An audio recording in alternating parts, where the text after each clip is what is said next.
Sahabat setia Gower yang dikasihi Tuhan, Shalom. Hari ini adalah Senin 28 Oktober 2024. Kita mengawali pekan ini dengan penuh rasa syukur dan ayo semangat, fighting, cemungut.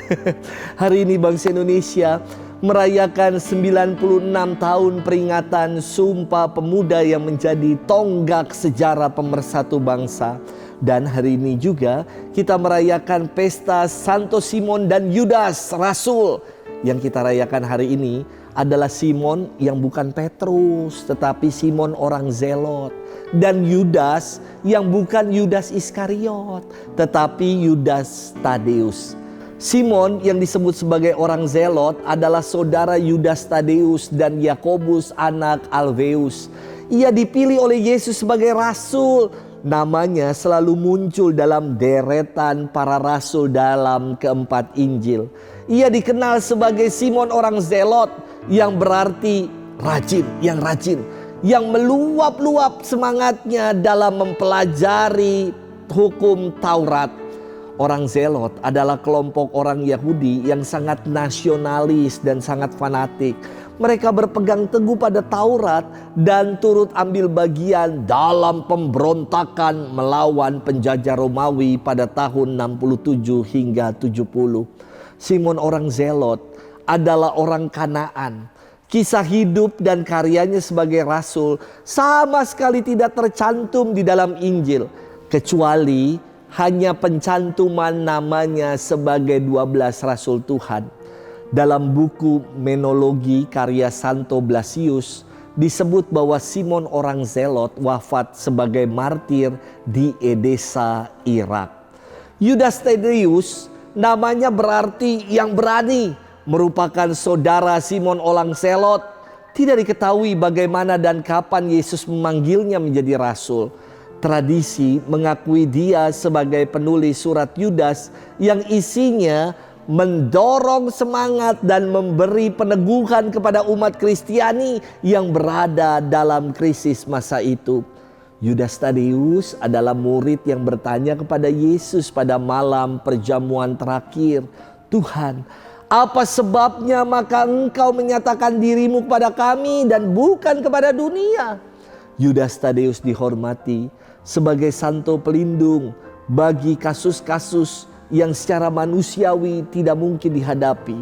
Bagi mereka yang berbeban berat dan bagi mereka yang mengalami persoalan-persoalan hidup yang sulit. Maka ada novena Santo Yudas Tadeus. Dan banyak umat yang mengalami kelegaan, jalan keluar atas persoalan hidup dari doa-doa bersama dengan Santo Yudas Tadeus. Dan Yudas Tadeus konon wafat sebagai martir bersama dengan Simon orang Zelot saudaranya di Edessa, Irak. Hari ini kita akan bersama-sama merenungkan firman Tuhan yang diambil dari Injil Lukas 6 ayat 12 sampai dengan 19. Mari kita siapkan hati kita. Haleluya, haleluya, haleluya. Allah Tuhan kami, Engkau kami puji dan kami muliakan. Kepadamu paduan para rasul bersyukur ya Tuhan. Haleluya, haleluya, haleluya. Tuhan bersamamu dan bersama rohmu. Inilah Injil suci menurut Lukas, dimuliakanlah Tuhan. Sekali peristiwa Yesus mendaki bukit untuk berdoa. Semalam-malaman ia berdoa kepada Allah. Keesokan harinya ketika hari siang ia memanggil murid-muridnya. Lalu memilih dari antara mereka 12 orang yang disebutnya rasul. Mereka itu ialah Simon yang juga diberinya nama Petrus, Andreas saudara Simon, Yohanes dan Yakobus, Filipus dan Bartolomeus, murid Matius dan Thomas, Yakobus anak Alfeus dan Simon yang disebut orang Zelot, Yudas anak Yakobus dan Yudas Iskariot yang kemudian menjadi pengkhianat. Lalu Yesus turun bersama mereka dan berhenti pada suatu tempat yang datar. Di situ berkumpul sejumlah besar dari murid-muridnya dan banyak orang lain yang datang dari seluruh Yudea dan dari Yerusalem, dari daerah pantai Tirus dan Sidon. Mereka datang untuk mendengarkan dia dan untuk disembuhkan dari penyakit mereka. Juga mereka yang dirasuk oleh roh-roh jahat beroleh kesembuhan, dan orang banyak itu berusaha menjamah dia, karena daripadanya keluar suatu kuasa, dan semua orang itu disembuhkannya. Demikianlah sabda Tuhan. Terpujilah Kristus. Sahabat setia Gowori yang dikasihi Tuhan, Shalom. Sejarah Sumpah Pemuda awal mulanya terwujud karena adanya penyelenggaraan Kongres Pemuda kedua yang digagas oleh Perhimpunan Pelajar-Pelajar Indonesia. Perhimpunan ini adalah sebuah organisasi pemuda yang beranggotakan pelajar dari seluruh Indonesia. Dalam kongres ini dihadiri oleh organisasi pemuda yang disebut Jong Java, Jong Sumatran Bond, Jong Bataks Bond, Pemuda Indonesia, Jong Islaminten Bond, Jong Celebes, Jong Ambon, dan pemuda kaum Betawi. Yang istimewa, kongres ini diadakan pada Sabtu 27 Oktober tahun 1928 di gedung Katolike Jonglingenbond yang sekarang bangunan itu baru saja selesai direnovasi dan disebut sebagai Geraha atau Geria Pemuda yang ada dalam kompleks gereja katedral.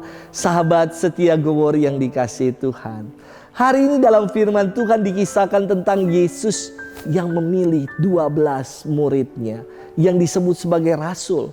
Menarik untuk kita renungkan dan kita cermati kata ini. Diawali kisah dengan Yesus yang naik dan mendaki sebuah bukit untuk berdoa semalam-malaman. Dan keesokan harinya ia memilih 12 muridnya. Kemudian dikisahkan bahwa mereka turun bersama dan berhenti pada tempat yang datar untuk mewartakan kabar sukacita, menyembuhkan orang sakit dan mengusir roh-roh jahat. Kata yang mau saya ajak untuk kita renungkan bersama adalah kata naik dan turun. Panggilan para murid bukan hanya panggilan untuk naik ke atas, bukan hanya panggilan untuk berada di tempat yang tinggi.